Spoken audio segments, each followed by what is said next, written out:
kila mahadiyo wadna maamusho milkihii dalkaada dhabu muujiso macna yeelane hayeelane macna yeelane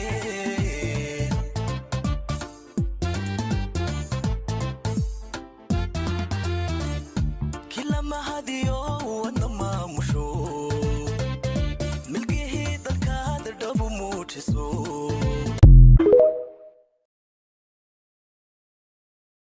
נשיא סומלילנד קיים פגישה היסטורית עם נשיא ישראל.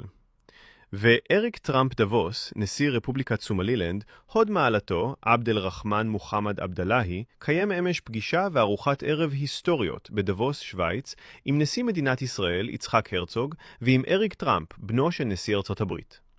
מפגש זה מהווה נקודת מפנה היסטורית, הפותחת פרק חדש ביחסים הדיפלומטיים ובשיתוף הפעולה האסטרטגי בין סומלילנד לישראל. הפגישה, שנערכה באווירה של כבוד הדדי ואינטרסים משותפים, כללה דיונים רמי דרג בין שני המנהיגים, בנוגע לסדרי עדיפויות דו-צדדיים חיוניים. אלה כללו את חיזוק הקשרים הממשלתיים, וקידום שיתוף הפעולה בתחומי הביטחון, ההגנה, הטכנולוגיה, החקלאות, ניהול המים, הבריאות, האנרגיה והקריאה. יתר על כן, הם דנו בהגברת שיתוף הפעולה החברתי, ובפעילות משותפת למען שלום ויציבות בקרן אפריקה. הנשיא עבד אל רחמן אירו הביע את הערכתו העמוקה לנשיא, לממשלה ולעם בישראל על הכרתם הרשמית ברפובליקת סומלילנד ב-26 בדצמבר 2025.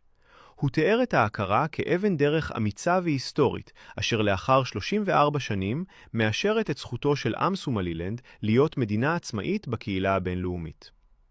בארוחת הערב הדיפלומטית השתתף גם אריק טראמפ, בנו של נשיא ארצות הברית. במהלך חילופי הדברים, הבטיח הנשיא אירו לנשיא הישראלי כי סומלילנד היא שותפה איתנה ואמינה, וציין כי אימה לעולם אינו שוכח את אלה התומכים בו.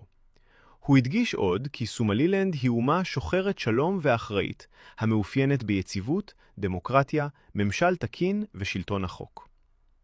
פגישה היסטורית זו בין נשיאי ישראל וסומלילנד לצד אריק טראמפ מדגישה כי רפובליקת סומלילנד נכנסה לעידן חדש של הכרה ואמון בינלאומיים, מה שמחזק עוד יותר את תפקידה כמדינה אחראית התורמת לשלום ולביטחון העולמיים. markasta iyo meel kasta oo aad ka dukaansanayso wadanka Shiinaha wehelkaagu ha noqdo dahabshiil Mastercard. intii China aan joogay sidaasaan mar walba ugu adeeganayay oo wehelkayga uu ahaa dahabshiil Mastercard.